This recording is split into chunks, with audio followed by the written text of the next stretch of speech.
జిల్లాడు దేవుని నామానికి మహిమ కలను గాక. పరిశుద్ధ గ్రంథపు మాట చెప్పుకుందామండి. 5వ కీర్తన 5వ వచనం. డాంబికులు నీ సన్నిధి నిలవలేరు, పాపం చేయవరంతా నీకు అసహ్యం అన్నమాట. హల్లెలూయా. దేవుడు ఏమన్నంటే డాంబికులు ఆయన సన్నిధి నిలవలేరు మాట. పాపం చేయవరంతా దేవుడికి అసహ్యం అన్నమాట.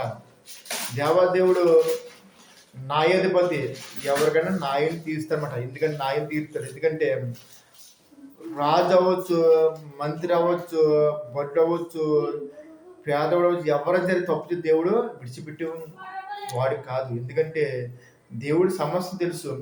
బైబిల్ కింద ఒక రాజు ఉన్నమాట.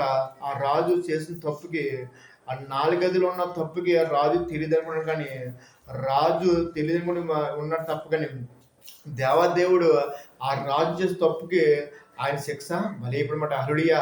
అలాగే ఎవరు చేసిన తప్పు కూడా దేవుడు ఈడ్చిపెట్టే నాదుడు కాదు. ఎందుకంటే నీ నడక, నీ పడక, నీ ఆలోచన దేవుడు సమస్తం చూస్తాడు. ఎందుకంటే ఆయన నిజంగా నీ సమస్తం ఎరుగున దేవుడు ప్రతిదీ చూస్తాడు. నీ ఆలోచన, నీ విధానం, నీ తప్పులు సమస్తం ఆయన తెలుసు. కాబట్టి ఈయన మార్పులు పొంది దేవుడు తిరుగు, లేదంటే నువ్వు ఎదురు మరణం తప్పదన్నమాట. హల్లెలూయా. చిన్న ఒక్క దేవుడు దీవించిన గాక. ఆమేన్.